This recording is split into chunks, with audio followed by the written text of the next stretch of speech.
energy doesn't lend itself to sort of one-line simple solutions. For example, today renewables are, in most places, the cheapest energy. You can produce wind or solar cheaper than you can do fossil fuels. However, they don't provide electricity around the clock. They don't provide capacity. If you retire, for example, 1,000 megawatts of coal, that runs 24/7. Most renewables run 1/3 of the time. So you have to replace it with 3,000 megawatts of renewables. So that's the real challenge, is how do you combine the energy with the capacity? So that's why we invented the use of very large lithium-ion batteries to provide capacity, because they can store up the renewable power and inject it. Now, they don't work for seasonal. You can't store it up 5 months. They are very good for intraday or even interweek. That's why we're moving in, for example, to green hydrogen. So what we try to do is really solve the problems rather than say we have one technology.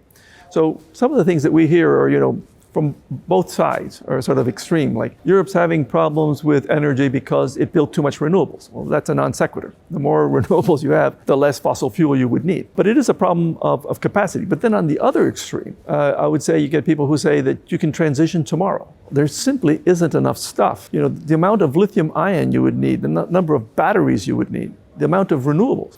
People have to realize the scale of the challenge that we're facing and how we must, have a clear purpose and go after it. But we can't do this overnight, and it does take constancy. We have to have a tremendous sense of urgency, and I think we're seeing it. I mean, it seems like every week we have 1 in 100-year flood or 1 in 1,000-year drought. I mean, it's just becoming, the evidence is overwhelming. We really don't know the speed of climate change. We politically have a sort of nice linear models, but it might not be linear. So I think the sense of urgency is key. And then we all have to work together. And it's not going to be perfect. There are going to be frictions, et cetera. But if we do that more, I'll be, happier.